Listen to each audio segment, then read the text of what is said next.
XCC Design. Bonsoir, bonsoir. Donc, programme du jour, le logo, un petit peu plus largement l'identité visuelle. Mais justement, en fait, euh, j'essaie de faire ce thème-là en collaboration avec Justine qui va nous rejoindre dans un petit instant. Parce qu'en fait, vous savez, sur le compte Pop My Deco Academy, déjà, est-ce que vous m'entendez bien? Parce que je suis en train de parler, mais est-ce que c'est bon? Donc, sur le compte Pop My Deco Academy, on parle déco, mais on parle surtout business, d'accord? Et bonsoir Christelle. Et il s'avère que quand on décide de se lancer dans la déco, de créer son entreprise, et ben la première, super magique intérieur, la première question qui nous vient, et dites-moi si je mens, c'est ah ouais, comment je vais appeler mon entreprise et quel logo je vais mettre, avant même de réfléchir aux offres de services qu'on va proposer. Si je mens, dites-moi que je mens dans les commentaires, mais je suis sûre que j'ai raison. Dites-moi, dites-moi. Est-ce que c'est pas un truc, c'est pas une question que vous posez en premier? Voilà, c'est vrai, elle a dit magique intérieur, c'est vrai. Tout de suite, je vais m'appeler comment? Hein, je vais faire quel logo? Quelle couleur je vais mettre, etc. Alors que tu sais même pas ce que tu vas vendre. Super, très bien. Et du coup, j'avais lancé un sondage dernièrement qui demandait en fait, est-ce que vous avez finalement intégré dans votre logo un objet ou quelque chose qui ressemble à une maison ou un fauteuil, en tout cas en lien avec la déco. Et vous avez été 81% à dire que non. Mais bon, on va quand même aborder le sujet puisque je sais que beaucoup le font. Et ce sujet est inspiré de Justine, justement. Justine, c'est une stratégiste en identité de marque. Et je l'ai rencontrée tout récemment grâce à Laurence qui a intégré mon accompagnement niveau 2. Et je sais plus pourquoi on parlait de ça. Je crois que c'était parce qu'elle avait fait un live et on s'est parlé. Et le sujet du logo et de la maison dans le logo est apparu.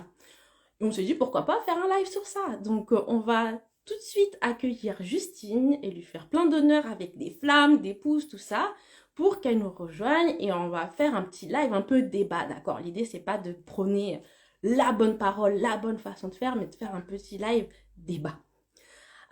J'ai dû travailler longtemps sur mon identité visuelle. Je vais tout de suite, merci Magique Intérieur, je vais tout de suite appeler du coup Justine. Invitée. Normalement, tu as dû recevoir une notification, Justine. Ah, voilà, elle était dans les starting. Salut, Justine. Je vois que je suis zoomée en gros. Attends, on va éviter ça quand même. Ça va? Ouais, ça va et toi? Bah écoute, en forme, je vois que t'es plein d'énergie, alors ça me plaît. Juste avant, j'étais en train de danser sur un remix de Barbie Girl. Ah, magnifique. C'est vrai que ça fait longtemps qu'on n'entend plus ce genre de son, mais ça devrait revenir. Là, assez, laisse tomber, tu me mets ça, je pars. Ça rappelle des souvenirs. Ah, c'était trop bien le clip. Carrément. Super. Bon, j'ai bien introduit le sujet, Justine. Ouais, parfait. Parfait. Et d'ailleurs, je me souviens, moi, comment t'étais tombée là-dessus, c'est que j'avais fait un post là-dessus, un reel là-dessus, et que t'avais liké et commenté. Et Ouais, du coup, on est venu à parler là-dessus. voilà, c'était ça, je me souvenais plus. Voilà, merci de... Petit contexte. Voilà. Bon, bonsoir aux personnes qui viennent nous rejoindre. Aujourd'hui, on parle du logo et plus particulièrement, est-ce que c'est pertinent finalement d'intégrer un objet comme une maison ou un fauteuil, en tout cas un truc en lien avec la déco, dans notre logo. Et ce soir, on accueille Justine. Est-ce que Justine, tu peux rapidement te présenter? Ouais, du coup, bah, moi, c'est Justine, alias Justina. Je suis stratégiste et designer de marque, c'est-à-dire que je vous aide à créer une image de marque qui a vraiment du sens. Et l'image de marque, c'est quoi? Bah, c'est l'identité visuelle, c'est le logo, c'est les couleurs, c'est les typographies, enfin, tout ce qu'on voit de votre marque finalement, quand on ne vous voit pas vous, finalement. Super, très bien. Et donc, si vous voulez aller vous abonner à Justine, vous pourrez tout à l'heure. De toute façon, il y aura le Bienvenue. replay. Voilà. Donc, sujet du jour. Donc, j'avais lancé le sondage et il y a eu 80% de personnes qui n'avaient pas intégré d'objet fiduciaire, en tout cas une maison. Je sais pas pour le reste, pour Ouais. des photos ou quoi, mais en tout cas une maison. Ils n'avaient pas mis de maison dans leur logo. Et du coup, l'objet, en tout cas, de la discussion d'aujourd'hui, c'est savoir est-ce que c'est pertinent ou pas, Mm. Donc, est-ce que si on a déjà une maison, est-ce qu'on doit l'enlever? Et si on est en train de réfléchir à un logo, est-ce qu'on doit l'intégrer ou pas? Donc, voilà, je te laisse la parole et puis bien sûr, je vais réagir, hein. Bah oui, carrément. Mais d'ailleurs, moi, j'ai posé un autre sondage sur une forme différente ce matin où je demandais est-ce que d'après vous, c'est indispensable de le faire? Ouais. Et je Et l'ai ça te posé plus largement, pas que aux décorateurs d'intérieur, mais plus finalement, qu'importe votre activité, est-ce que c'est nécessaire d'après vous de mettre un objet figuratif qui représente votre activité? Ça peut être ouais. aussi un appareil photo finalement pour un photographe, une caméra pour un vidéaste, enfin. Finalement, là, on parle de décoration vu que c'est ton audience du soir, mais ça peut être la thématique est beaucoup plus large que ça, quoi. Et on m'a répondu, je crois à plus de 80% que d'après eux, c'était pas indispensable. Donc, tu vois, comme quoi, Mais ça rejoint ton sondage. toi, je pense que ton audience a l'habitude que tu poses des questions un peu piégeuses comme ça. Et J'aime bien. tu vois, je pense qu'il y en a beaucoup qui ont répondu oui. Mais comme tu as posé la question, ils ont dit non, il y a un piège, le mec. Non. J'avoue que j'aime bien, puis j'aime bien des fois faire des sondages où il n'y a pas de réponse aussi, tu vois. Ouais, Enfin, des fois, il n'y a pas de vraie réponse, quoi. oui, alors, mais j'en avais vu une comme ça, c'est vrai. C'est vrai. Et C'est vrai. d'ailleurs, on a un commentaire qui nous dit j'ai un logo avec le toit des maisons. Oui, bah voilà, Ouais. le toit des maisons, c'est la maison, ça peut être le canapé, comme tu as dit, ça peut être, bon, bref, quelque chose qui se réfère À visuellement la, à la la déco. décoration. Ouais. Déjà, je voulais faire une petite différence entre logo et identité visuelle parce que je sais pas si c'est clair pour tout le monde. Parce que identité visuelle, c'est quelque chose qu'on entend beaucoup parler et je sais pas si c'est pas parfois un petit peu confondu. Logo, c'est vraiment ce qui va venir symboliser votre marque en un sigle, on va dire, que vous allez devoir utiliser partout dans votre communication. L'identité visuelle, c'est le plus global, c'est la palette de couleurs, c'est les typographies, c'est les éléments graphiques, c'est le logo, c'est tout l'univers visuel que vous allez utiliser dans tous vos visuels ou supports de communication. Là, je ne sais pas déjà si la distinction était finalement très claire Bah, là-dessus pour tout le monde. c'est bien que tu aies souligné ça, parce que c'est vrai qu'on a tendance à un peu mélanger les termes finalement. Donc, si je comprends bien, le logo fait partie de l'identité visuelle finalement. Carrément. C'est ça. C'est un élément d'identité visuelle, mais finalement qui seul ne va pas avoir beaucoup de force. Pour faire la comparaison, attends, j'ai pas d'exemple qui me viennent là, alors que d'habitude, je suis plein de comparaisons comme ça. Tu vois, il est peut-être déjà un peu tard dans ma tête. Mais bon, bref, c'est comme si, bah si, c'est comme s'il y avait un puzzle et qu'en fait, vous avez qu'une pièce du puzzle, mais vous n'avez pas le puzzle global. Mm, mm. Donc Mais t'as finalement, pas une place sur l'image finale, quoi. bah c'est ça en fait. Vous Ouais. avez qu'une partie, donc c'est vraiment l'identité visuelle, c'est ce qui englobe le tout et c'est ce qui donnera de la force au logo aussi. Donc D'accord, voilà pour très faire bien. déjà la petite distinction qui me semblait importante. Et la première question que j'avais envie aussi d'introduire, c'est d'après vous, un bon logo, c'est quoi? Enfin, quelles caractéristiques il doit avoir? Quels sont les indispensables d'un bon logo? Je suis sûre qu'il y en a plein que vous connaissez parce que vous arrivez vous-même à juger, je trouve, je pense, les logos et à vous dire, ouais, là, c'est peut-être pas top. T'as des idées, toi? Bah, moi, déjà, dernièrement, bon, rien à voir avec la déco. Je sais pas si vous avez Ah vu oui, oui, le passer. logo en général, pour le coup. Hein. Voilà, il y avait Zara qui est en train de changer son logo, qui a changé son logo. Je le trouvais hyper moche, le nouveau. Je sais pas si vous l'avez vu, mais en fait, il faisait un peu gaming. Je sais pas, Ah, je trouve celui d'avant, je le trouve élégant, simple, etc. Et il faisait à la fois un petit peu, c'est vrai, un petit peu plus féminin que masculin. Mais du coup, même dans les commentaires, j'avais vu que les personnes disaient, ouais, ok, c'est cool, c'est un peu plus moderne. Mais du coup, on a l'impression que c'est un jeu vidéo. Donc, il y avait un lien c'était pas cohérent, en fait. Donc, voilà. Donc, il y a des gens qui nous répondent là. Il doit être communicatif. alors communicatif, je sais pas du coup ce que tu veux dire par là, parce que alors, pour moi, ça veut tout et rien dire. Alors, je sais pas si Ouais, je suis sûre de comprendre. il doit renvoyer l'image de ce qu'on peut apporter au client. Mhm. Faut Faut qu'il qu'il soit soit clair. pertinent. Mhm. Couleur, typographie, etc. Tout dépend de la manière dont on se positionne. Tout doit être cohérent. Mhm. Cohérent, ouais. Mhm. Bah, il y a une première chose auquel vous pensez pas et que malheureusement beaucoup de gens oublient et c'est fort dommage, c'est la lisibilité qui me semble être le premier point plutôt pas mal quand même parce que si vous avez un logo et qu'on n'arrive pas à lire ce qui est écrit dessus, j'ai envie de dire déjà il y a un gros point noir. Et là pour C'est le coup ça. c'est même pas question de goût et couleur, pour le coup c'est question de on a des yeux, on veut lire ce qu'il y a dessus quoi. Donc la C'est lisibilité est parfois trop négligée et pourtant je dirais que c'est le premier point avant même de penser à tout le reste. Est-ce qu'on et arrive à lire clairement ce qu'il y a sur votre logo?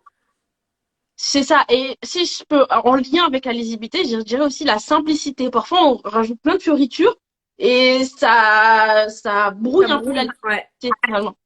Carrément. Mais c'est ça, la lisibilité, ça peut être tant la typographie qui est pas facile à lire parce que elle a trop de particularités, trop de finesse ou quoi. Tant il y a peut-être trop d'éléments et du coup ça vient brouiller, ou peut-être qu'il y a une mauvaise contraste au niveau des couleurs. Et ça, Moi, ce les que j'avais contrastes en tant que décorateur, ça doit vous parler carrément aussi. dit, Enfin, voilà, enfin, c'est ce genre de choses qui peuvent brouiller la lisibilité. Et des fois, on se rend pas compte tellement on a le nez dessus. C'est c'est ça. ça aussi qui peut être le problème quand on le crée seul, c'est bah t'as le nez dessus, du coup tu prends pas de recul et tu te rends pas forcément compte. Mais la lisibilité, pensez-y, c'est le point fondamental numéro un avant même de réfléchir à tout le reste. Genre voilà, faut que ça soit lisible, c'est déjà le premier point. Je pense que Ah, c'est déjà Pour essentiel.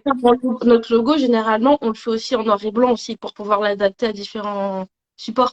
Ouais, c'est ça. Généralement, on fait une version foncée qui va s'adapter plutôt à des fonds clairs et une version claire qui va s'adapter plutôt à des fonds foncés. Il y a au moins ces deux déclinaisons là.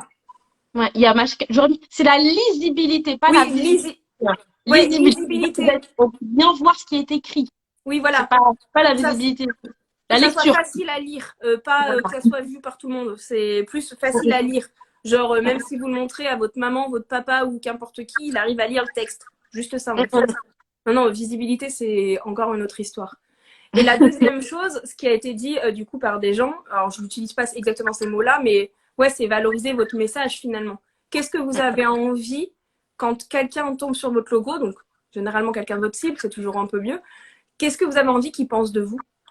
Qu'est-ce que vous avez envie que la première image qu'il ait de vous finalement et qu'est-ce qu'il doit ressentir? Et c'est ça finalement votre message et c'est ça qui fait aussi votre différence. On en reparlera un petit peu après, je pense. La différence est un gros sujet. Et c'est justement la dernière chose. Un bon logo, et ben, il doit être différenciant. Parce que je pense que vous le savez, on a tous de la concurrence. Je pense, vous comme moi, en tant que décorateur ou en tant que graphiste, de la concurrence, on n'en manque pas. Du coup, qu'est-ce qu'il nous faut? Bah, il nous faut quand même des éléments de notre image qui nous permettent de nous différencier de nos concurrents. Est-ce que ça vous parle déjà ces trois points-là? Est-ce que J'en ai un autre à rajouter. Bon, ça ouais, va avec vas-y. le différenciant, mais je dirais aussi mémorable. Oui, ouais, ben c'est Dans ça, le ouais. sens où, par exemple, si on change les couleurs d'un logo, tellement qu'on l'a vu plein de fois, et ben on doit reconnaître, tu vois. Moi, Mais je c'est pense ça. que c'est important. C'est ça. Le différenciant inclut le fait qu'il soit mémorable et C'est aussi ça. inclut le fait que, bah, vu que tu l'as travaillé pour qu'il te ressemble à toi, il va te permettre d'attirer aussi des personnes qui te ressemblent et donc cette fameuse cible idéale dont on parle très souvent. Donc c'est vraiment ça aussi. C'est ça. Et on nous Et dit, d'ailleurs, la cible client. ouais, le message est en rapport avec le client. En fait, le message, c'est, je dirais, la rencontre entre vous qui vous êtes déjà en tant que personne, parce que je pense que c'est la majorité des personnes qui nous écoutent. On a des marques personnelles. Toi, je sais que c'est ton cas, Priscilla aussi. On est au cœur de nos entreprises.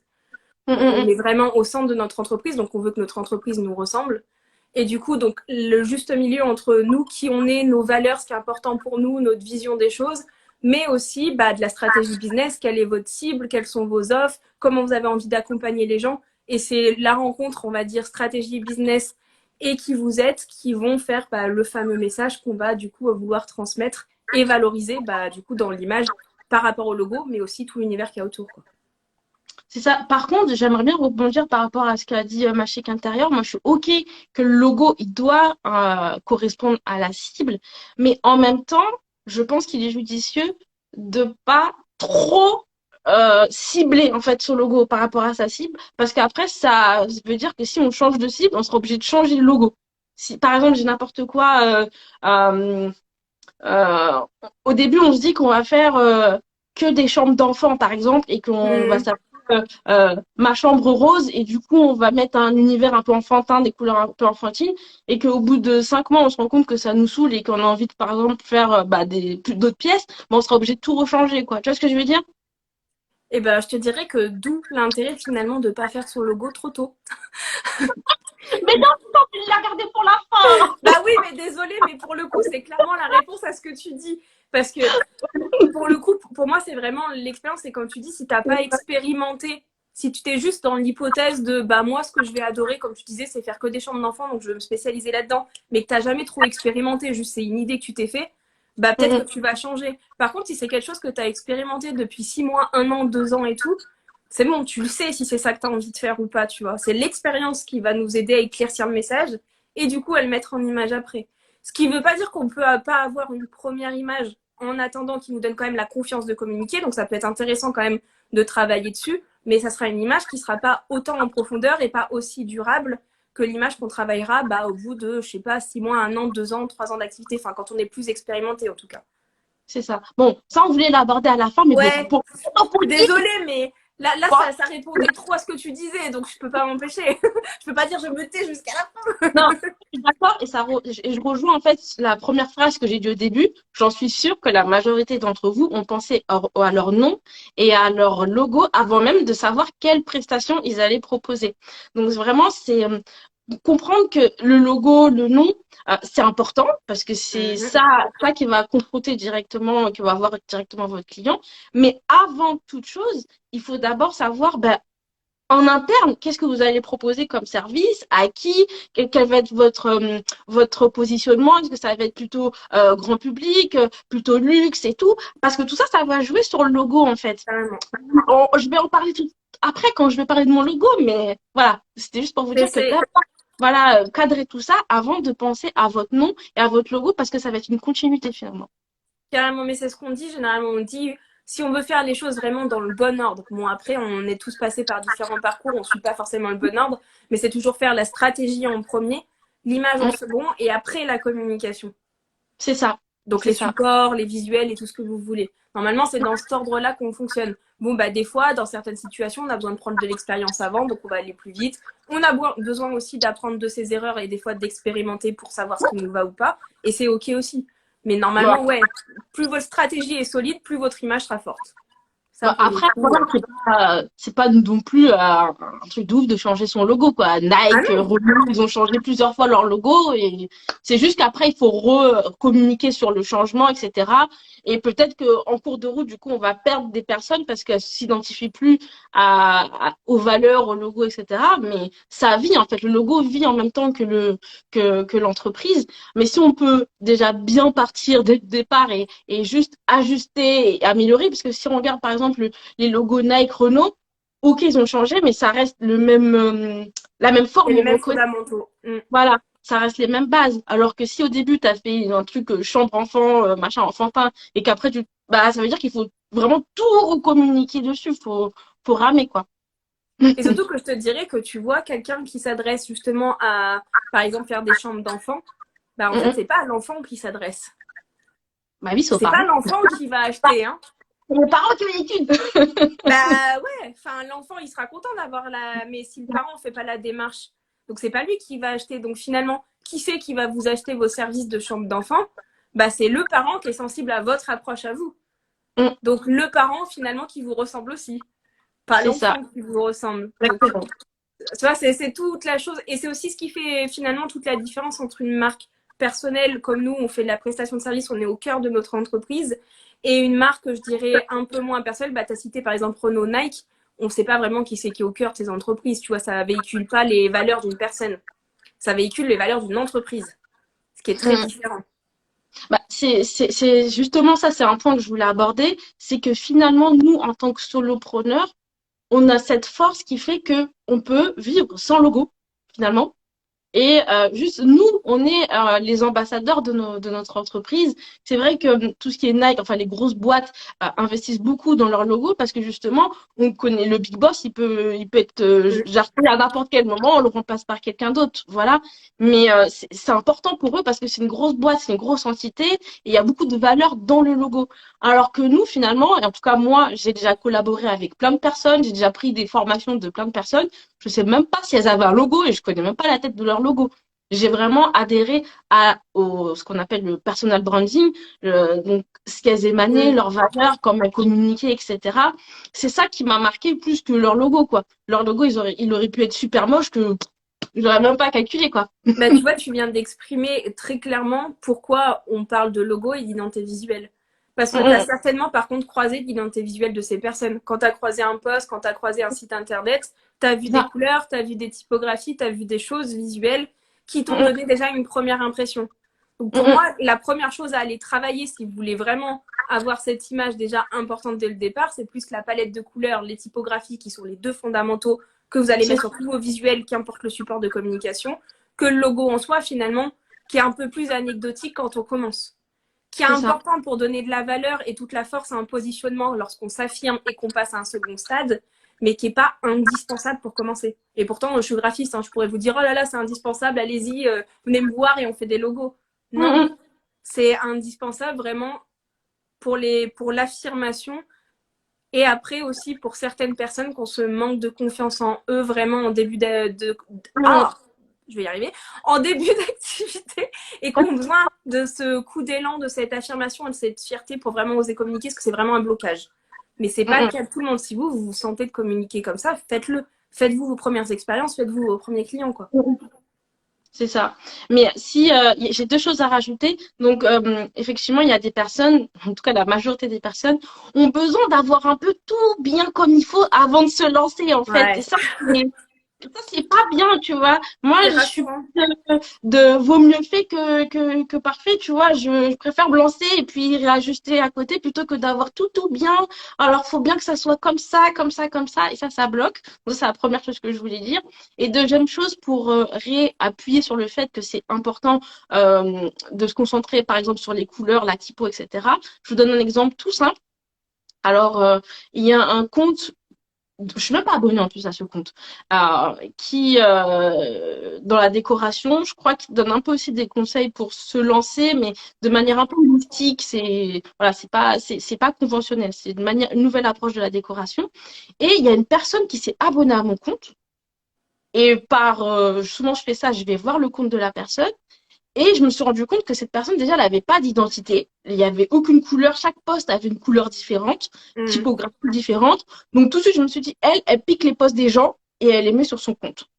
Et parmi les posts, il y avait un post en particulier qui a tout de suite attiré mon regard parce que j'ai reconnu la typographie, la manière dont c'est écrit, le ton. J'ai tout reconnu. Je me suis dit, je suis sûre qu'elle l'a piqué à cette personne-là alors que je suis même pas abonnée. Et je suis allée dans la recherche chercher le compte en question et j'ai retrouvé le post. J'ai dit, ah ouais, la force du truc. Sans être abonnée, j'ai reconnu tout de suite que ça, c'était du vol. Donc voilà, c'était pour vous dire. Voilà, petite anecdote. Mais les couleurs et typographies, c'est ce que votre œil, il va capter avant même de lire n'importe quel texte. C'est ça. Donc ça joue énormément sur la première impression. C'est pour ça que quand même ça se travaille et que c'est pas à négliger. Je pense que toi comme moi, on conseillera à personne de se lancer non plus à la one again et pas du tout penser au visuel, surtout sur un réseau social visuel comme Instagram. C'est très Ouais. différent sur LinkedIn où on va écrire du texte ou voilà d'autres supports. Sur Instagram, on est quand même dans le visuel. Il faut faire première impression parce que vous avez beau faire des lives, vous avez beau faire des reels, c'est pas votre visage qu'on va tout le temps voir. Vous serez pas toujours là pour parler aux gens. Donc il faut quand même cette première impression qui donne quand même au moins l'envie d'aller plus loin. En fait, l'envie de lire ou l'envie d'aller voir d'autres posts, parce que c'est ensuite qu'on va fidéliser, en fait. C'est ça. Donc, il faut quand même travailler cette première impression. C'est ça, parce que finalement, on a beau y dire, hein, mais l'être humain, il est comme ça. Il juge d'abord par la couverture. C'est comme ça. Mais parce qu'on en voit tellement aussi. Enfin, tu vois, le nombre de comptes que tu as sur Instagram, si déjà à l'œil, ça te capte pas, que ça t'est pas agréable, entre guillemets, à l'œil, que ça ne t'attire pas, bon, tu te dis, je passe à un autre compte, c'est pas grave, il y en a plein d'autres. C'est ça. Mais on le fait tous et c'est humain et je pense qu'il faut être aussi OK avec ça. Se dire on ne juge pas aux apparences, là je pense que ça serait trop idyllique aujourd'hui de se dire ça et se dire alors je m'en fiche parce qu'on ne juge pas aux apparences. Là pour le coup c'est pas une bonne stratégie on va dire. Mais c'est bien que tu dis ça parce que il y a aussi, je sais pas si tu connais le compte, par exemple, d'Antoine Gérard, euh, qui est assez sympa. Et lui, au contraire, bah, en fait, il prend le contre-pied de tout ça. Et ses posts, ils sont simples, mais d'une simplicité. C'est un fond limite blanc, un peu violet, mais vraiment très léger. Une typographie simple, mais simple, tu peux pas faire plus simple. Et par contre, il met des icônes qu'on trouve pas sur Canva. Il utilise un autre truc différenciant. Mmh. Du coup, bah, comme c'est simple à lire, c'est épuré, il n'y a pas de trucs bizarres, et ben je prends plaisir à regarder ces posts en fait. C'est Mais bizarre. c'est cohérent, mais la simplicité pour moi c'est la clé. Hein. Quand je vous dis déjà si vous arrivez à choisir les bonnes couleurs et les bonnes typographies, pour moi vous avez déjà fait plus de 80% du taf. Hein. C'est ça. Enfin, c'est déjà la base de la base et pourtant on parle que de deux éléments. Là je vous parle pas de rajouter des formes, des illustrations, des je sais pas quoi. Là je vous parle de deux choses. Si Ouais. déjà vous avez ces deux éléments-là, vous avez déjà des bases solides. Après, c'est encore ça, c'est que du coup, bah, il faut apporter du sens à ces choix-là. Et ça, c'est toujours le plus compliqué. Bah, déjà, quand on est en début d'activité et qu'on n'est pas forcément clair déjà nous-mêmes sur ce qu'on a envie de dégager. Donc ça, c'est déjà compliqué. Et aussi, après, bah, du coup, comprendre comment ça fonctionne, quelle couleur va valoriser quelle chose, quelle typographie va valoriser telle chose. Ça, clairement, ce sont des choses qui s'apprennent et qui s'exercent aussi. Mm, mm, mm. C'est ça. Bon, on a dévié un peu sur Oui. les machins, machins. Et si on revenait au logo, finalement, c'est quoi un bon logo, Justine? Bah, un bon logo, c'est ça, c'est un logo qui est bien lisible, qui est Ouais, différenciant et qui valorise votre message et donc qui vous valorise vous. En fait, le d'accord. logo, c'est vraiment le résumé de vous. C'est votre image sous une autre forme finalement. De Mm, vous, et mm. quand je dis vous, c'est vous tel que vous êtes au quotidien, mais aussi vous tel que vous êtes par rapport à vos clients, la relation que vous avez par rapport à vos clients. Et il faut que ça interpelle votre cible, mais au final, qu'est-ce qui va interpeller votre cible? Qu'est-ce qui va vous permettre de vous différencier de vos concurrents? D'après vous, qu'est-ce qui vous permet de vous différencier de vos concurrents? Déjà, généralement. Qu'est-ce qui fait qu'un décorateur par rapport à un autre va se différencier? C'est la question du jour. Dis-moi, Allez, hein. allez, allez. Bah, la différence, c'est nous, en fait, tout simplement. C'est ça. Ben, C'est la nous. seule chose qui nous différencie, et d'ailleurs là on parle de décoration, mais encore une fois c'est pareil dans tous les domaines, la seule chose qui va nous différencier par rapport à nos concurrents, ben, c'est nous-mêmes parce que deux comme nous, il n'y en a pas. Je pense Mm, qu'il n'y en a mm, pas deux comme toi, il n'y en a pas deux comme moi, il n'y en a pas deux comme chaque personne qui nous regarde. Donc en fait on est tous uniques. Donc si on valorise un peu nous à chaque fois dans notre image, ben, c'est ça qui va faire la différence en fait. L'Afrique, c'est déjà notre unicité. Voilà, c'est tout à fait C'est ça. ça. Le fait qu'on est unique finalement, nous en tant qu'être humain déjà en fait. Parce qu'après vous C'est aurez beau inventer toutes les offres différenciantes du monde, toutes les innovations du monde, déjà on est en 2022, autant dire que l'innovation, bah, y a tellement de choses qui ont déjà été créées que c'est très compliqué d'innover aujourd'hui. de rien. Ouais voilà, c'est très très dur d'innover. Du coup, bah, votre seule façon de vous sortir du lot, finalement, c'est d'être vous-même et de mettre tout ce que vous êtes bah, dans tout ce que vous faites quoi. C'est Je ça. pense que de toute façon, déjà, plus on fait les choses avec le cœur, déjà, plus ça marche. Hein. Donc, j'en relis un peu ça, mais Et, t'as dit que c'était un beau logo, mais finalement, est-ce qu'avoir une maison dans son logo, est-ce que c'est avoir un beau logo? bah, du coup, d'après vous, est-ce que mettre une maison dans son logo, ça permet de se différencier d'un autre décorateur? Moi, c'est plutôt comme ça que j'ai envie de vous poser la question. C'est Ah, plutôt ça la question. Parce que moi, à la limite, que ça soit une maison, un toit, comme on disait tout à l'heure, un parasol ou ce que vous voulez, limite, je m'en fiche. Mais par contre, je veux que vous soyez capable de m'expliquer pourquoi il y est. Qu'est-ce que vous avez voulu représenter par ça? Et du coup, on a la réponse qui est non. mhm. Donc toi, Justine, t'es plutôt dans le non. Moi, je suis plutôt dans le non. Après, je suis pas radicale et je suis pas là ce soir pour montrer du doigt ceux qui ont une maison dans leur logo. C'est pas le sujet du soir. Hein. Moi, je suis pas là pour que vous ayez envie de pleurer à la fin du live. Par contre, je suis là pour, on va dire, vous pousser à la réflexion et vous aider à aller plus loin dans votre réflexion de pourquoi vous avez fait tel choix et du coup, est-ce que c'est toujours pertinent aujourd'hui? Ça, c'est plus intéressant. T'imagines la personne qui vient de faire son logo plus de 1 000 € avec un graphiste, avec une maison. Après, peut-être que c'est réfléchi, peut-être que ça a vraiment un sens. Mais moi, la vraie question que je me pose, c'est que du coup, une maison, c'est le symbole qui peut aller pour tous les décorateurs, les architectes, bref, tous les gens qui travaillent en lien avec la maison. Déjà, dans ma tête, je me dis, bah, mince, ça veut dire que si moi j'habite dans un appart, je suis pas concernée. Et si je suis un professionnel, du coup, que je suis l'un de vos partenaires ou que j'ai envie, que vous avez envie de travailler avec des professionnels qui sont aussi pas du tout représentés par des maisons, finalement, est-ce qu'ils vont se sentir concernés? Alors Là, sur ce, déjà, moi, je suis pas tout à fait d'accord. Je comprends ton point, ouais. mais je suis pas tout à fait d'accord dans le sens où, par exemple, si on prend un exemple tout simple, Maison du Monde, c'est une maison, et pourtant, il y a des gens qui sont en appart ou en studio et qui vont là-bas. Tu Ouais, vois? mais tu vois, Maison du Monde, ils illustrent aussi leur nom. Tu vois, c'est encore autre chose. Et puis pareil, c'est pas une marque personnelle, encore une fois. Oui, c'est pas une marque personnelle, Mm. effectivement. Effectivement. Mais clairement, oui, c'est vrai que Maison du Monde, après Maison du Monde, ils valorisent quand même un esprit limite cocooning. Quand ils disent maison, je pense que c'est le cocon, tu vois. Typiquement, Maison du Monde, leur première. Non, au pluriel, donc c'est toutes les maisons. Ouais, voilà, puis leur première cible, c'est pas les professionnels. Leur première cible, c'est quand même les particuliers. Donc ceux Ouais. qui vont créer leur cocon chez eux. Ce qui veut pas dire qu'ils n'ont pas des cibles secondaires. C'est pareil vous, hein. Vous avez une cible principale, vous en avez certainement des secondaires et c'est ok. Mais par contre, il Mm, faut quand même que votre cible principale, elle se reconnaisse quand même dans ce que vous faites. mm, mm, mm. C'est ça, c'est ça. Donc toi, tu recommanderais pas de mettre une maison? Et est-ce que tu as d'autres choses pourquoi tu recommanderais pas de mettre une maison? Alors, j'ai Donc, pour le côté histoire, les logos figuratifs, donc c'est-à-dire qui viennent vraiment montrer le cœur d'un objet qui représente votre activité. Comme je disais tout à l'heure, ça peut être un appareil photo pour un photographe, ça peut être une aiguille à coudre pour une couturière. Bon, bref, on peut en faire des listes pas possibles, des choses comme ça. Bref, un symbole fort qui représente votre métier, c'est des logos qui se faisaient bien, mais il y a quelques années. Les logos figuratifs. Aujourd'hui, comme je l'ai dit, on est dans un monde tellement plus concurrentiel qu'il y a quelques années, parce qu'il y a quelques années, des métiers, que ce soit comme le vôtre de décorateur ou des métiers comme le mien de graphiste, il n'y en avait pas tant que ça. Là, Mhm. aujourd'hui, on est dans l'hyper-concurrence. Aujourd'hui, le but, c'est de se différencier, c'est la première chose. Se différencier et attirer les bonnes personnes. C'est ce qu'on veut, parce qu'on ne veut pas tous bosser avec les mêmes personnes. Hein. Là, je suis sûre qu'on n'a pas tous, vous n'avez pas tous la même cible. Vous avez beau être tous décorateurs d'intérieur, je suis convaincue que vous n'avez pas tous la même cible à 100%. Mhm. Certes, et votre cible, ça va plus loin que des particuliers ou des professionnels, parce que dans ce cas-là, partis comme ça, oui, vous avez peut-être tous la même cible. Mais je parle vraiment de la vraie cible, quoi. La vraie Mhm. cible, les vraies personnes avec qui vous avez envie de bosser. Je vais y arriver. Donc vraiment, se différencier, du coup, c'est plus qu'une maison, c'est vraiment travailler tout un univers, et c'est pour ça qu'en fait, ça va être choisir des éléments, des formes, enfin vraiment un univers qui a vraiment du sens et qui vient valoriser votre positionnement et vous. C'est vraiment ça en fait sur lequel il faut travailler, et du coup, bah la maison, c'est pas forcément indispensable du coup. Ah, c'est dur cette histoire de logo. Et moi, j'aimerais bien poser la question à ceux qui ont décidé de mettre une maison, Voilà. ou peu importe. Euh, Est-ce qu'ils avaient conscientisé ça avant de faire leur logo, de pourquoi ils allaient mettre cet élément-là dans le logo? C'est une très bonne question, et moi c'est vraiment une question que je me pose. Pourquoi vous l'avez fait instinctivement? Qu'est-ce que vous aviez envie de faire passer comme message suspense? Il y en a qui étaient stressés. Il y avait Christelle d'Envie d'intérieur, ma chic intérieur, peut-être qu'elle est encore là.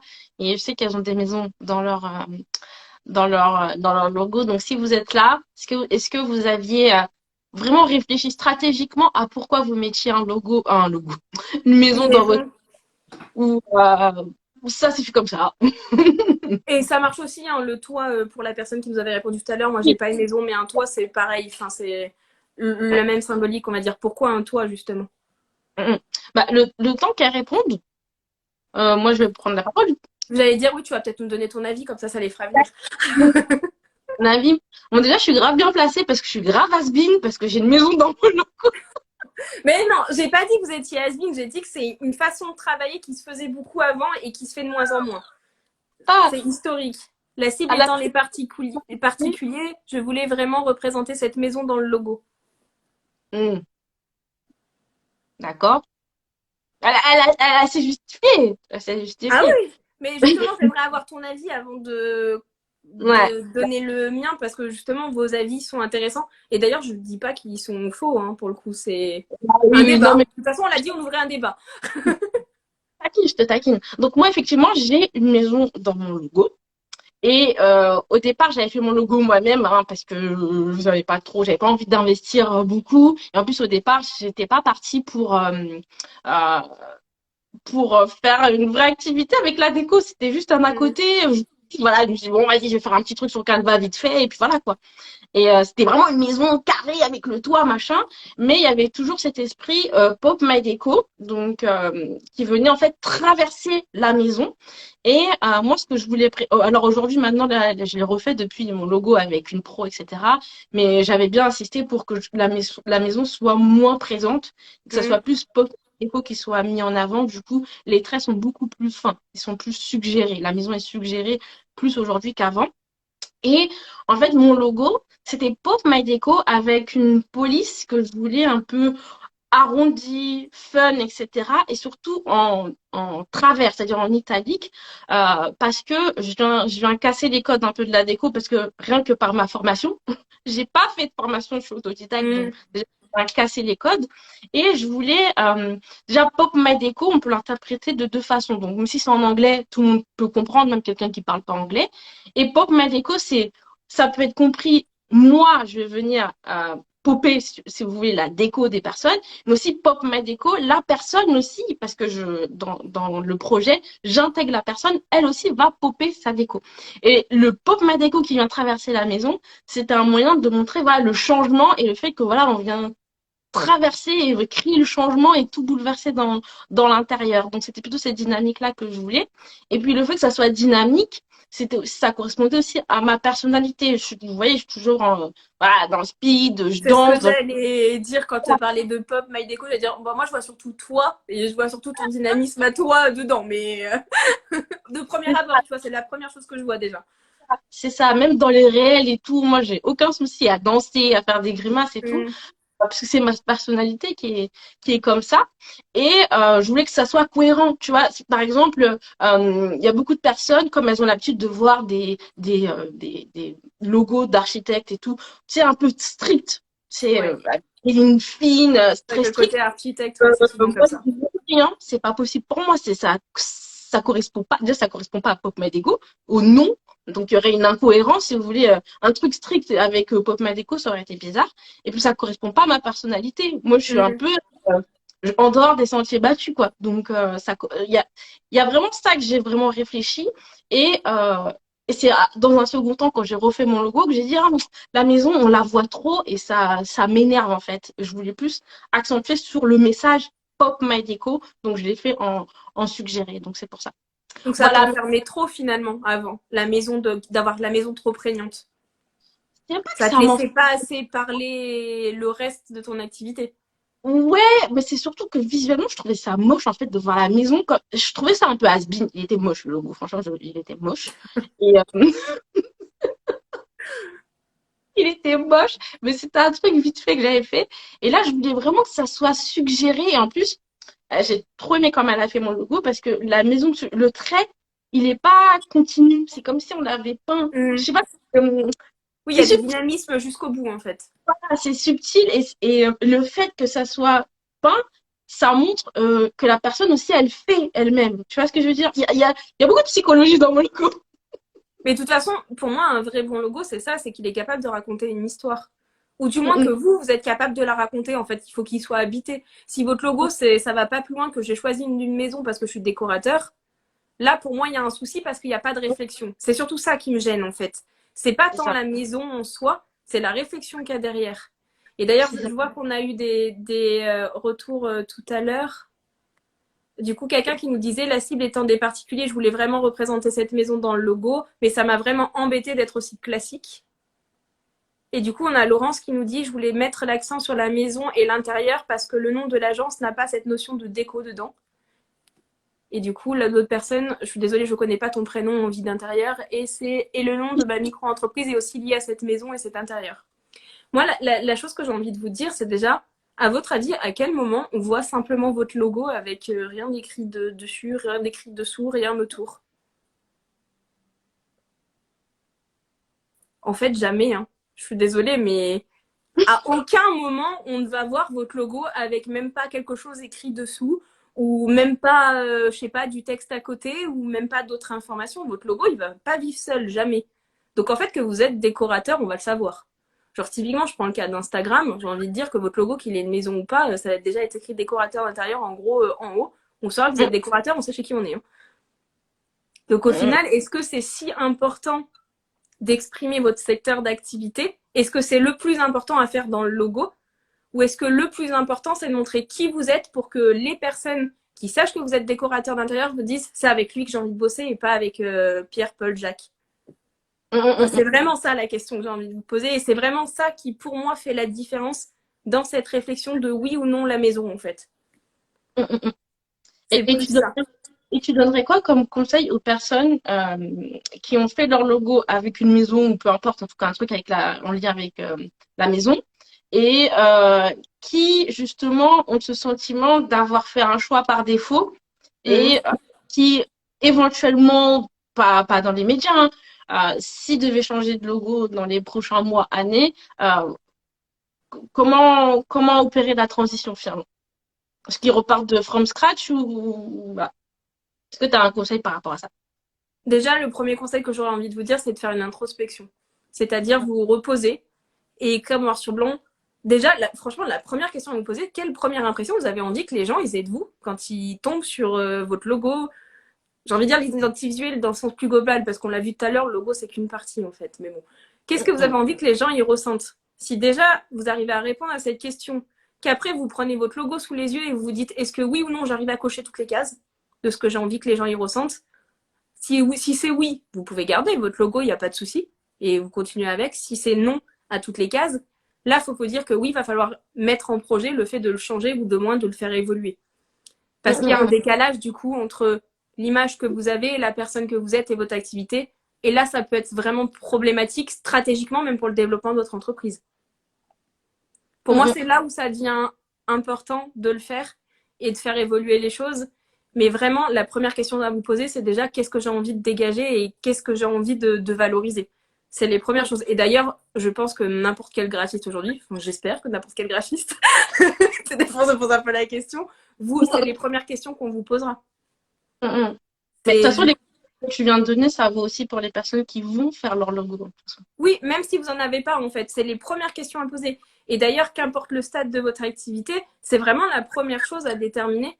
Moi, je sais que les gens que j'ai en appel découverte aujourd'hui, la première question, c'est pas qu'est-ce que tu veux dans ton logo, mais c'est déjà où t'en es dans ton activité, à quel point t'es avancé, est-ce que oui ou non, c'est pertinent de le faire déjà.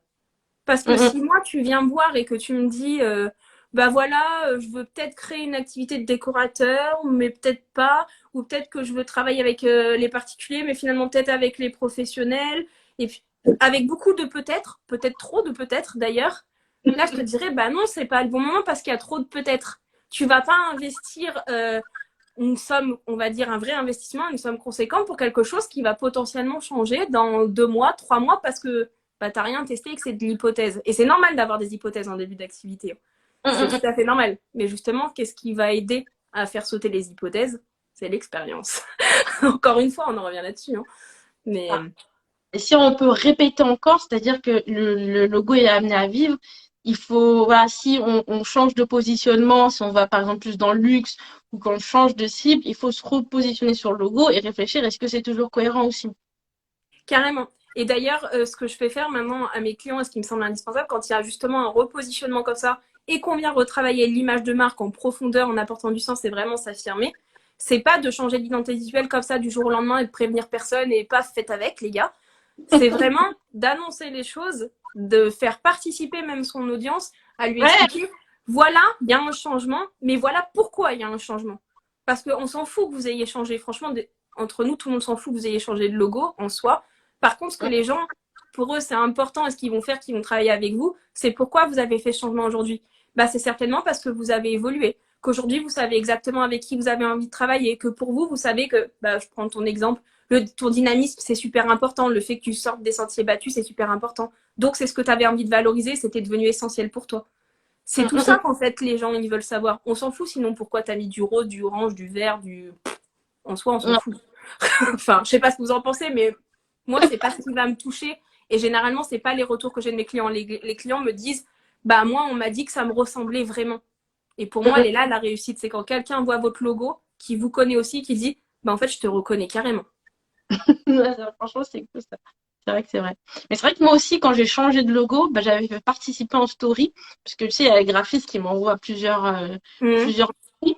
Et du coup, j'avais fait participer en story bah, mon audience, en fait, parce que je trouvais ça intéressant. Et puis, de toute façon, j'avais vraiment du mal à choisir. Donc ça, c'était intéressant aussi. Puis, ça a permis d'annoncer un peu en avance le changement, quoi.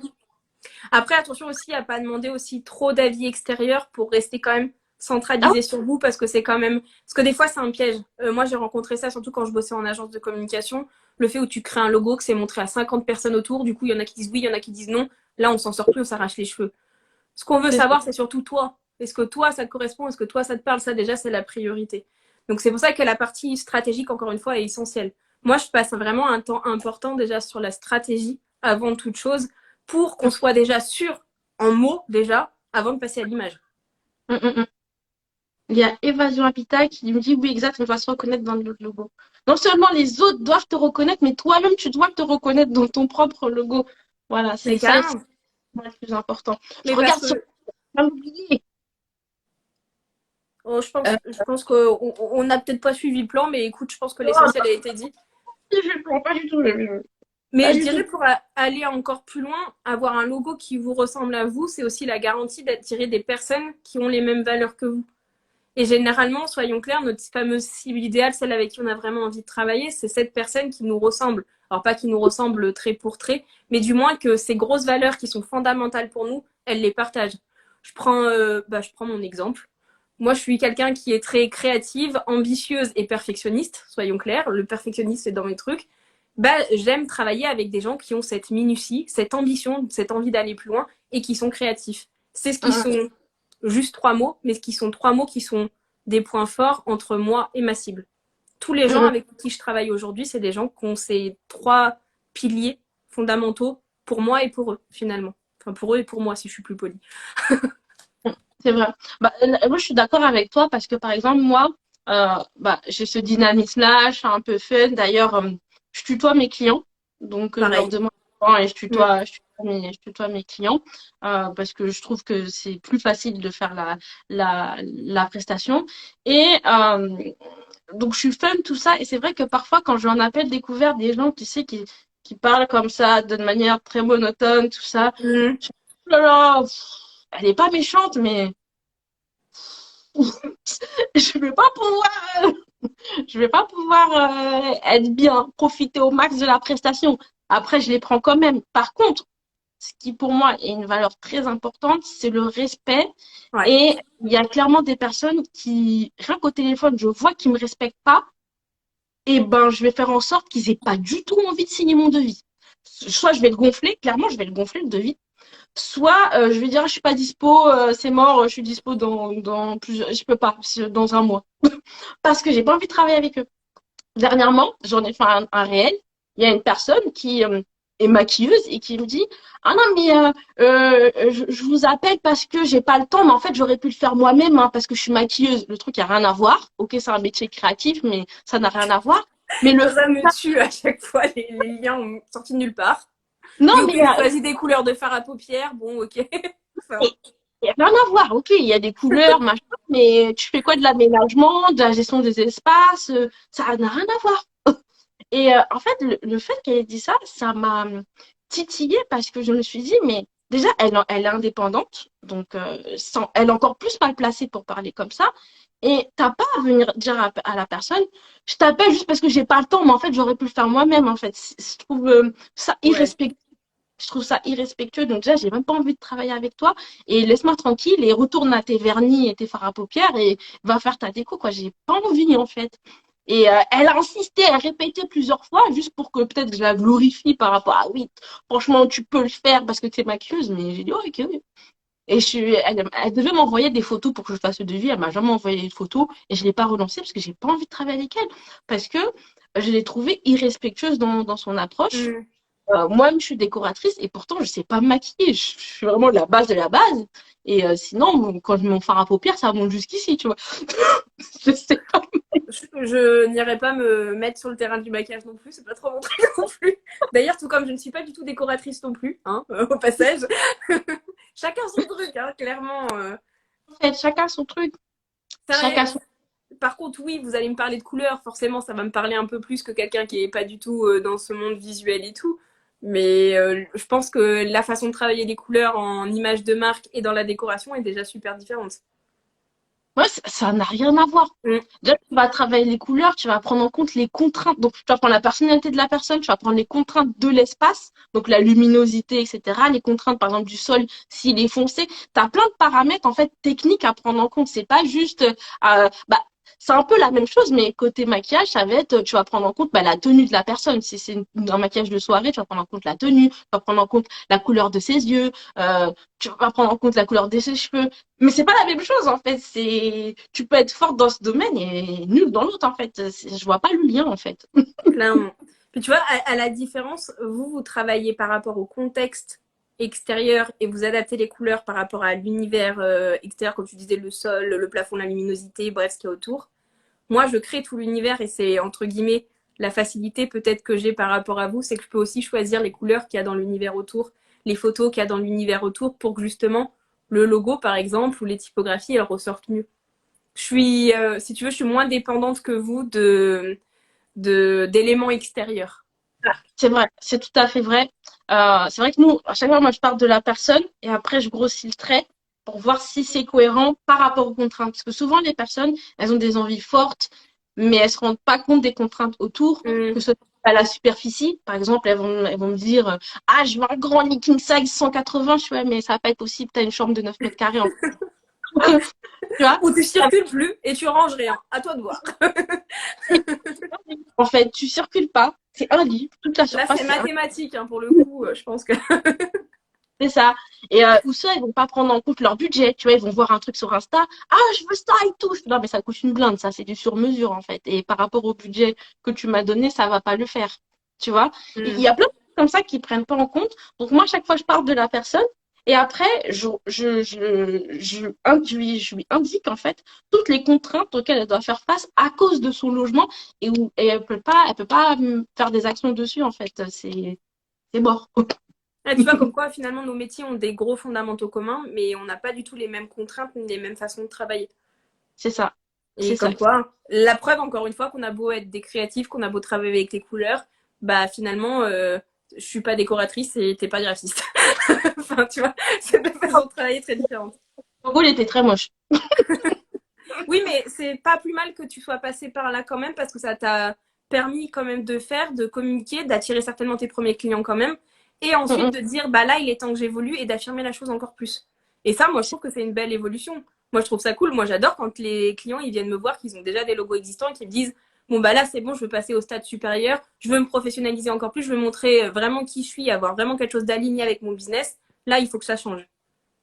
Et ça, je trouve que c'est encore plus beau, limite, tu vois. Ouais, c'est vrai, mais après, dans un de tes derniers lives, il y a eu cette question, il y a eu plusieurs avis divergents. Est-ce que c'est plus simple de démarrer from scratch un logo que, en tout cas du côté graphiste, ou de retravailler un logo? Et il y avait des avis divergents qui disaient que c'est dur, en tout cas la conduite du changement, de faire changer la personne sur le logo, etc., parce qu'il y a une espèce de manque ou d'effet de perte. Alors que quand on démarre de zéro, c'est parfois plus facile, mais en même temps, ça demande de travailler peut-être plus de choses. Donc, il y avait un petit débat Ouais, là-dessus. elle le disait par rapport au site internet, parce qu'elles étaient créatrices de site internet. Et elle disait que oui, effectivement, dans le site internet, quand il faut tout recréer de A à Z, pour elle, c'est beaucoup plus simple que de partir de l'existant, où tu sais pas forcément comment ça a été construit, tu sais pas comment ça a été choisi. Et du coup, ça perd de sens parce que c'est pas toi qui étais au centre de la réflexion. Et moi, je travaille exactement pareil aujourd'hui. Aujourd'hui, si vous venez travailler avec moi, limite, pas je m'en fiche de ce que vous avez fait avant, mais je vais surtout me concentrer sur la stratégie, ce que vous avez envie de valoriser. Pour moi, le point de départ, il va être là, pas ce que vous avez fait avant. Il faut être prêt à faire table rase, mais table rase, on va dire, pour de bonnes raisons. C'est-à-dire parce que par A plus Z, vous vous êtes rendu compte qu'il y avait un décalage justement entre votre image et la stratégie. Moi, j'ai Moi, fait mon logo sur Internet un peu à la va-vite. Comment faire et à qui faire appel pour un logo qui nous ressemble vraiment. Bonjour. juste après. Mais écoute, tu pourras venir me parler avec grand plaisir et comme ça on pourra en discuter. Mais en gros, faire appel à un graphiste qui travaille aussi la stratégie finalement et qui va apporter ce sens et qui va être plus dans la réflexion de comment créer quelque chose qui vous ressemble vraiment plutôt que créer simplement un joli logo. Parce que c'est ça qui fait la différence généralement d'un logo. Et c'est ok hein, d'avoir fait un joli logo pour commencer et tout. Hein. Mais en fait, quand vous allez acheter un logo comme ça sur Internet, sur des plateformes où vous allez juste personnaliser ou un logo pas cher, voilà, qu'on va vous prendre une base et qu'on va juste personnaliser un peu. Mais en fait, vous achetez du joli qui est bien pour du temporaire à la limite, pour faire propre, pour faire voilà, propre, cohérent. Mais par contre, c'est pas ça qui va vraiment vous ressembler. Et c'est là où la phase stratégique est indispensable. Attends, attention, moi, j'ai un point d'alerte par rapport à ça, à ces logos tout prêts sur Internet, là. La personnalisation, elle est minime, hein. C'est sur les couleurs, sur la typo, et vous risquez encore plus. Moi, je trouve que c'est encore pire que de mettre une maison dans son logo, Oui, de c'est avoir le pire même pour moi, mais vous risquez d'avoir presque le même logo que quelqu'un d'autre. Et ça, je trouve que c'est pire encore. mais Que, parce que qu'on... ce logo, il est vendu à plein de personnes différentes. Alors que quand vous allez travailler vraiment avec un graphiste, un designer de marque, quelque chose en profondeur, moi, ce que je fais avec l'un de mes clients, je ne le refais jamais avec un autre. Les logos, les identités visuelles que je crée pour mes clients, il n'y en a pas deux qui se ressemblent parce que je ne travaille pas avec deux clients identiques. Alors que sur ce genre de plateforme, bah, la personne, vous n'avez rien de garanti qu'elle ne va pas aller le vendre 10 fois ou. Enfin voilà, c'est un peu le problème. Même plus. Oui, je dis 10 fois parce que c'est le chiffre qui m'est venu en tête, tu vois, mais tout dépend à quel point son business fonctionne. Et moi, je dis que c'est même pire parce que ça peut être vendu à des domaines d'activité qui n'ont rien à voir. Donc, ça, c'est un micmac pas possible. On en revient toujours à la même chose, c'est qu'en fait, vous différenciez, bah, c'est pas avec quelque chose de tout fait, de tout préfet, de sans réflexion que ça va fonctionner, en fait. Donc, si vous voulez vous différencier, c'est pas la bonne façon de le faire. Alors, Elodie, hein, c'est Elodie qui avait posé la question. Elodie, elle fait partie de mon accompagnement niveau 2. Euh, Elodie, on fera ça après, d'accord? Elodie, Le c'est un air de printemps, c'est ça? Ouais, c'est ça, elle est avec moi dans l'accompagnement niveau 2. Donc, tu attendras qu'on aborde la thématique communication pour te pencher sur ton logo parce que, comme on a dit, d'abord, il faut bien baliser tes offres, ton positionnement, tout ça, avant de parler logo et avant de parler com. Donc, voilà, garde dans ta tête que tu dois le faire, mais ne commence pas tout de suite. D'ailleurs, c'est exactement la discussion qu'on a eue avec Laurence. Laurence qui a fait que je t'ai rencontré, qui est aussi dans ta formation niveau 2 et C'est qui est ça. venue me contacter. Et je sais que tu lui avais déjà parlé précédemment à lui dire attends pour le faire. Et je lui ai dit la même chose. Je lui ai dit attends de finir ta formation avec Priscilla où tu vas revoir ta stratégie business. Et après, on en rediscute. Parce que si là, tes fondations, elles sont pas solides, si ta stratégie, elle est pas claire, de toute façon, moi, je pourrais rien pour toi. Mm, Parce qu'à un c'est ça. moment, je peux pas créer du. Ou après, on en revient toujours à la même chose, je vais te créer quelque chose de joli. Ouais, bon, on s'en fiche. Enfin, moi, ça m'intéresse pas de créer juste quelque chose de joli. Je veux créer un truc qui te ressemble et pour ça, il faut que tu aies réfléchi un peu déjà.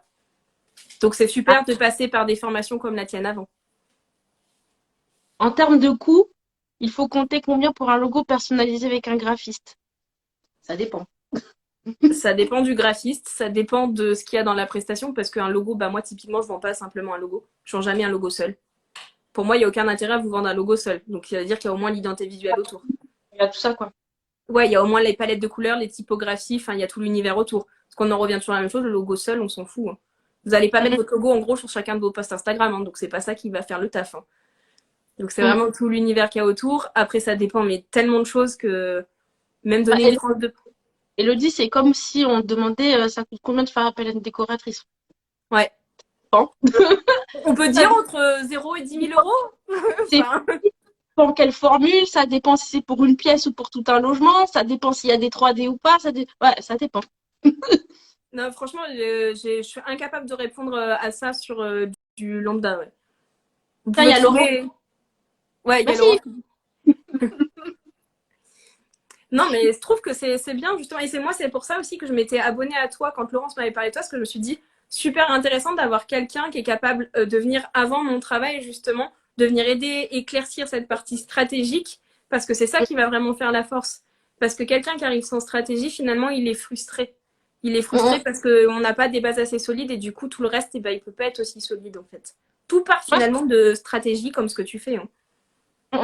Bah, pour moi, je trouve que c'est super important, franchement, qu'on voit aujourd'hui combien, voilà, l'entrepreneuriat, peu importe, dans la déco ou autre, de plus en plus de personnes se lancent.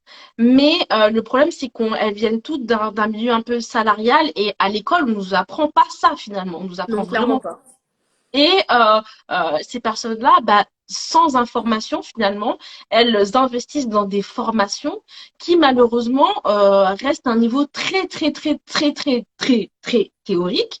Et bah, finalement, elles apprennent pas à être entrepreneurs, elles apprennent des compétences et connaissances théoriques en Mm. décoration, peu importe d'autres domaines. Et quand elles se confrontent à la réalité du marché, et ben elles se prennent une claque parce que elles n'avaient pas compris qu'il y avait tout ça à réfléchir. Faut que je crée une identité de marque, faut que je crée des offres, faut que je prospecte, faut que je communique. Elles n'avaient pas pris tout ça en compte parce qu'on leur a pas dit en fait. On leur a juste dit bah tiens, je t'envoie un kit complet avec tu sauras faire des 3D, tu sauras Mm. adosser les couleurs, mais les les vraies choses là, on leur a pas appris. Alors que c'est ce que je prône et que j'arrête pas de répéter. Finalement, la théorie c'est facile à apprendre. J'ai pas dit que c'est rapide à apprendre, j'ai dit c'est facile à apprendre. Mais le terrain, toutes ces stratégies, machin et tout, qui fait que l'on vit de son activité, c'est là que c'est compliqué. Et Carrément. tout le monde n'est pas prêt à faire ce travail-là. C'est ça le Ah, truc. mais moi, je suis clairement l'exemple même de ce que tu dis. Parce que moi, j'ai fait des formations dans la communication visuelle. Je suis là-dedans depuis toute jeune, tu vois. J'ai fait vraiment mes études là-dedans. J'ai travaillé en agence de communication. Ça se passait bien parce que l'agence de communication, c'est tout ce qu'on m'avait appris à l'école. Donc, nickel, quand tu suis les processus qu'on t'a appris à l'école, super, très bien. Par contre, quand tu deviens indépendant, là, les règles du jeu, elles changent. Parce que Mmh, déjà, pour autre chose aussi, c'est que j'ai envie de te dire, tu as envie de recréer aussi une activité à ton image. Une activité où tu t'épanouis. Pas forcément de reprendre les codes qu'on t'a ancrés dans la tête et qu'on t'a dit, ah, il faut faire ça. Non, tu as envie d'apporter du sens à ton activité, tu vois. Et c'est là que tu commences à réfléchir et là que tu te dis, putain, mince, pardon, désolé, le putain est sorti tout seul. j'ai pas tout, j'ai pas toutes les clés en main pour le faire. Et toutes les clés en main, bah, comment on peut les acquérir? L'expérience, certes, elle joue, mais il faut se faire accompagner. Et comme bah, les personnes se font accompagner par toi, j'imagine que toi aussi, tu t'es déjà fait accompagner. Moi aussi, je me suis déjà fait accompagner. On peut pas avoir toutes les compétences et toutes les ressources en nous. On est juste humain, en fait, finalement. Mais tout comme même un expert marketing, il a besoin d'autres compétences complémentaires, comme tout expert, finalement. C'est ça. Je pense je dis pas qu'on doit tout le temps prendre des formations ou quoi, Non, mais non, non. je pense qu'il y a une limite à l'autodidacte. À être autodidacte, je pense qu'il y a une limite. Donc, souvent, les personnes, par exemple, quand elles me contactent et que je leur parle de moi, elles confondent quand je dis autodidacte et pas se former. J'ai pas dit que je me suis pas formée. J'ai dit que j'ai pas suivi une formation classique. Donc, c'est totalement différent. Je me suis juste formée autrement. C'est-à-dire, Ouais. j'ai pris des formations et le plus que j'ai investi, c'est pas dans la théorie des couleurs et des 3D et tout ça. J'ai le plus investi ces dernières années dans des formations business. Parce que c'est ça qui est le plus important. Tu peux faire les meilleurs 3D du monde, hein, ou limite, tu as l'impression que c'est une photo et que c'est la réalité. Si tu sais pas te vendre, t'es mort. C'est ça, si votre business aujourd'hui ne fonctionne pas comme vous le voulez, c'est pas parce que vous êtes des mauvais experts. Hein.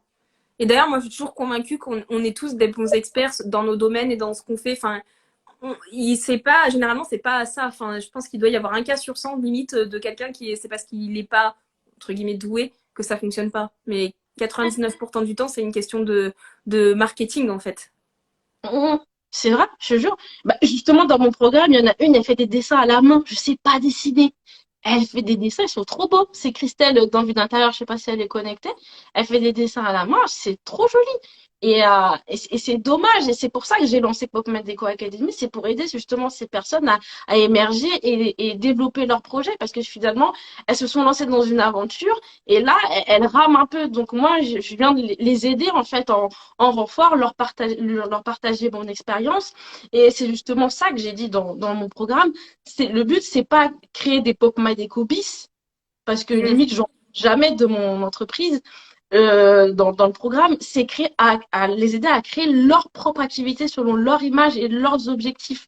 Donc, on n'en parle pas de moi, on s'en fout de tarifs que je fais, on s'en fout. Moi, je leur donne les clés pour qu'elles construisent leur activité, en fait. Ah, mais carrément. Et puis Allez, en plus, ce qui a fonctionné pour toi va pas forcément fonctionner à 100% pour une autre personne. Le c'est ça. questionnement est le même. Le questionnement, il est intéressant et celui que tu as eu, il sera C'est le la même. Voilà. voilà. Par contre, les solutions que toi, tu as trouvées, ça veut pas dire qu'elles vont fonctionner pour Christelle, je crois que tu as dit qu'elle s'appelait. Je suis Voilà, désolée. c'est en intérieur qui vont. Voilà, pour Christelle, pour Elodie, pour Laurence, pour qui vous voulez. En fait, c'est pour ça que copier même des méthodes, même ça, c'est idiot, entre guillemets, parce que c'est pas la méthode qui fonctionne, c'est vraiment le questionnement qu'il y a derrière. Ça, c'est exactement ça. On aura toujours la même chose. Cherchez du sens dans tout ce que vous faites. Vous verrez, c'est une sacrée clé. Clairement, clairement. Ben, je rebondis par rapport à un truc que tu as dit tout à l'heure, qu'on se lance, on a envie de créer une activité à notre image, Ouais. mais inconsciemment, il y a des personnes qui se lancent et qui recréent le salariat, qui recréent Mm. les conditions qu'elles n'aimaient pas. C'est-à-dire que, par exemple, elles vont travailler du lundi au vendredi, ou elles vont se forcer à se lever le matin, alors qu'elles sont pas du matin. Ouais, Parce mais que tu sais, les croyances. pas de point de repère, du coup, elles vont recréer les mêmes conditions parce que elles sont confortables là-dedans. Même si elles aiment pas, elles sont confortables là-dedans. Alors que finalement, bah, par exemple, moi, j'ai fait un switch. Donc, depuis l'année dernière, je suis à 100%. J'aime pas me lever à 6h30 du matin. Je vais pas me lever à 6h30 du matin. Oh bah écrivez-moi à 6h30, vous n'aurez jamais de réponse non plus. Hein. Vous pouvez toujours essayer. Moi, je me lève à 9h30. Parfois, je bosse le matin, mais sinon, je vais à la salle de sport. Et en vrai, je commence à taffer à 13h. Mm. Parce que j'ai décidé. Il n'y a pas un petit patron qui va me dire, bah alors, votre matinée, Priscilla, c'est comment? Vous allez devoir la rattraper. Tu vois, mais inconsciemment, ils vont recréer les conditions du salariat. Et c'est bizarre en fait, c'est très bizarre. Et c'est ça que d'ailleurs, le samedi, on va voir avec les filles conditions de travail et organisation de son emploi du temps pour justement les bousculer par rapport à ça et pour créer les conditions, leurs conditions à elles. Mais c'est dur de sortir des habitudes que tu as eues, qu'on t'a toujours inculquées, parce que ces habitudes d'horaire et tout, on nous les apprend depuis l'école, depuis gamin, tu vois. Donc Ah oui? sortir de ce sentier-là, c'est toujours très compliqué. Une Ouais. question intéressante là. Ils ont changé de logo au bout d'un an et demi de démarrage. Je trouve des fois dur de changement de logo alors que l'entreprise fonctionne et se démarre. N'importe quand, hein, tant que ça a du... C'est ça. Alors par contre, pas trop souvent. C'est pour ça Oui, que, encore une fois, on fait les choses avec sens. Si par contre vous voulez vous changer de logo tous les 6 mois, là il y a un vrai souci et il y a un moment, là il faut faire appel vraiment à un expert pour travailler la stratégie et avoir une vraie image parce que là il y a un problème stratégique. Par contre, si au bout d'un an et demi d'activité, tu vois que ton activité elle a évolué, que tu as envie d'affirmer des choses que tu n'avais pas affirmées à travers ton activité, n'importe quoi, ton image actuelle, bah là, c'est vraiment le moment de se poser la question et il n'y a aucun souci à changer d'identité, même parfois une identité radicale. Ça m'est déjà arrivé avec des clients où on est passé limite d'un bout à l'autre et vraiment un extrême à l'autre, tant qu'on hum, explique et tant qu'on vraiment on passe le message à son audience. Si vous perdez des gens à ce changement d'identité, vous n'en avez rien à faire parce qu'en fait, vous allez garder ceux qui vous correspondent le plus. Et il y en a d'autres qui viendront après. Des fois, il ne faut pas avoir peur de faire le tri et c'est ce qui fait aussi la différence entre au départ où peut-être qu'on va faire un truc gentillet dans les codes et tout, et on va parler à tout le monde. Et le moment où on s'affirme et où justement on va parler aux bonnes personnes, là on va perdre des gens, mais on va avoir les bonnes personnes. c'est ça. Après, on rappelle, hein, il faut savoir que nous, la plupart, on n'est pas dans des agences, on n'est pas une grosse Oui, oui. boîte. Voilà, on est solo. C'est pas le logo, même si c'est important, qui va tout déterminer. C'est avant tout notre message, notre personal branding, si on se montre, parce que c'est pas tout le monde qui se montre. C'est les typos, voilà, c'est l'identité visuelle, justement, comme on a dit de manière générale. Et faut pas mettre trop d'attentes par rapport au logo, même si c'est important. Il y a d'autres choses qui viennent compenser finalement. Donc, ne vous mettez pas la pression là-dessus. C'est pas parce que c'était Coton Champagne qui tu vas changer de logo que les gens vont dire ah non je comprends rien son logo vas-y il y a plus de clients tu vois du jour au lendemain c'est pas ça qui va se passer. Non. Non, non, mais c'est pour ça que déjà, je parle d'image de marque plus que de logo. Et l'image de marque, c'est tout ce que tu as dit, c'est est-ce qu'on se montre, est-ce qu'on se montre pas, est-ce qu'on met de la photo, est-ce qu'on met pas de la photo, est-ce qu'on met des telles couleurs ou pas telles couleurs. Et ça, par contre, ça joue vraiment sur sur les personnes que tu vas attirer. Bah, encore une fois, vous êtes tous sur Instagram, vu que vous nous regardez ce soir. Et ça fait la différence sur la première impression que les gens ont de vous et donc qui va s'abonner et qui va vous contacter. Ça fait une vraie différence. C'est vrai. D'ailleurs, j'aimerais juste poser des questions. Est-ce que les personnes qui sont connectées connaissent mon logo? Moi, je le connais. Le C'est vrai que, logo de... Il n'y a pas c'est de vrai logo Pop Medico Academy, mais il y a un logo Pop Medico. Et c'est vrai que les logos, généralement, tu vois, moi qui observe pas mal du coup ce qui se fait sur Instagram, les comptes de plusieurs personnes et tout, le logo, généralement, je le trouve sur le site internet, mais je le trouve pas sur Instagram. Moi, de temps en temps, je le mets, je crois que je le mets sur mes publications de Pop Medico, mais on le voit pas. En fait, tu sais, elle est dans les marges là. Donc on le voit. On le voit pas, je sais même plus. Avant, je le mettais, mais je crois que je le mets. Non, je crois que Qu'est-ce que je fais? je le mets que dans tu sais, les couvertures de réel là. Je le mets en haut, c'est Ouais. tout. Sinon, je le mets plus. Avant, je le mettais. Mais de toute façon, même moi qui suis créatrice de logo, je te dirais, il faut pas le mettre à toutes les sauces, hein. Moi, si vous créez chaque post et qu'il y a votre logo à chaque post, il y a un moment, c'est trop. Ça veut dire que votre identité visuelle, elle n'est pas assez forte. Parce que si Mm, déjà vos couleurs, votre typographie et tout l'univers que vous avez créé, il n'est pas capable de créer une cohérence, une harmonie et une force, c'est que c'est pas assez solide. Si c'est le logo qui sert à chaque fois à faire la cohérence, c'est qu'il y a un truc de bancal dans toute l'image, mm. en fait. Et t'en penses quoi des personnes qui mettent les logos? Parfois, ils mettent le logo pour protéger, par exemple, une photo d'un projet, en fait. Quelqu'un qui a envie de te voler une photo, il te la volera, qui est un logo ou pas. Il va rogner. Bah non, mais non, mais il y a plein de façons, hein. Il y a plein de logiciels hein, pour enlever tout ce que tu veux, hein. Si tu veux, tu peux. Dites-vous que quelqu'un de malveillant qui a envie de vous voler quelque chose, que vous pouvez faire tout ce que vous voulez, il le fera. Après, est-ce qu'il a le droit? Est-ce que c'est bien? Est-ce que vous pouvez vous battre contre? Ça, c'est une autre question. Et il y a plein de choses à faire pour. Mais par contre, une chose est sûre, c'est que quelqu'un qui veut t'embêter, il t'embêtera. Ouais, clairement, clairement. Ah bah, les filles, là, elles connaissent mon logo, hein. Tu vois? Elles connaissent mon logo, je pensais pas. Je pensais pas. Ok, super. Bon, il se fait tard, les gens. 1h10, j'ai Ouais. toujours pas mangé. On va conclure. Bah, On on va- est deux bavardes ensemble, il y avait de fortes chances que ça finisse comme ça. Vous avez bien réagi dans les commentaires, franchement, merci, hein. Vous avez posé des bonnes questions. Vous avez été très, très réactifs. On conclut un petit peu, Justine? Ouais. Tu veux un mot de la fin? Ouais, ouais, on va conclure. Je te laisse commencer, puis je finis si tu veux, ou Pas de l'inverse, comme tu souci. Bah, moi, ce que j'ai envie de vous dire et que je pense qu'est pas mal le mot de la fin, c'est que en fait, vous êtes tous uniques, vous êtes tous des bons experts, mais tout ça, en fait, il faut le montrer. Et c'est veux. vraiment ça qui est plus intéressant que se poser la question maison, pas maison. C'est plutôt qui vous êtes et qu'est-ce que vous avez envie de montrer aux gens. C'est ça la vraie question. Et après, venez voir des gens comme moi pour mettre tout ça en image. Ou venez éclaircir tout ça avec des gens comme toi sur la stratégie, ou ensuite comme moi pour faire le point. Mais vraiment, questionnez-vous et apportez du sens à ce que vous êtes. Et c'est vraiment ça, parce que vous êtes tous uniques, vous méritez tous. Mais par contre, bah, il faut valoriser tout ça. C'est ça. Franchement, c'est ça. Et vraiment, l'objet de ce soir, c'était pas de vous dire vous êtes bien si vous n'avez pas de maison et Oui, vous êtes pas vous êtes has-been. La preuve en est, j'ai ma maison, je suis fière de ma maison et je ne vais pas changer tout de suite.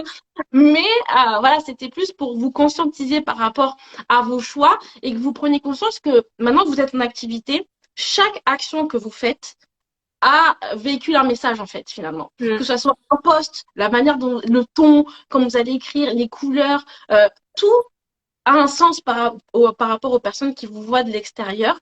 Et faut pas faire à la va-vite ou regarder sur le copain, il a fait comme ça, etc. Ou se dire ah j'ai pas envie d'investir et puis je vais faire mon logo comme moi sur Canva et après c'est moche. Donc vraiment ça qu'on voulait dire, c'est qu'il y a pas, c'est pas nul d'avoir une maison. C'est juste que, est-ce que ça a du sens pour vous d'avoir une maison, d'avoir C'est un ça. fauteuil dans votre logo? Posez-vous la question et puis c'est tout, quoi. Et puis voilà. C'est ça. Le message, en fait, on en revient toujours à la même chose. C'est vraiment C'est ça. C'est apporter du sens, vraiment, questionnez-vous. Et si vous arrivez à vous questionner, si vous avez les justifications claires, mais gardez-la, votre maison, moi, j'ai aucun souci. Hein. Si vous savez ça. clairement me dire pourquoi vous l'avez et qu'elle apporte vraiment du sens, mais j'ai envie de vous dire, mais très bien, je suis heureuse pour vous. Hein. Moi, je suis pas pour refaire tout à tout le monde. Hein. C'est pas le sujet. Hein. C'est ça, c'est exactement ça.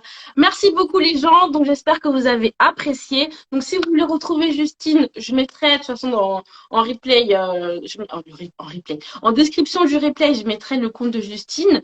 Comme ça, vous pourrez aller vous abonner, voire même aller plus loin avec elle pour vous faire accompagner. Oui, vous Et discuter dans un premier temps, c'est très bien aussi. oui, son univers, franchement, c'est top. Il y a des lives aussi très intéressants. Donc, j'en ai suivi quelques-uns. Franchement, ils sont super intéressants. Et je vous dis merci en tout cas d'avoir participé. Et n'hésitez pas à revoir en replay si vous êtes arrivé en cours de chemin.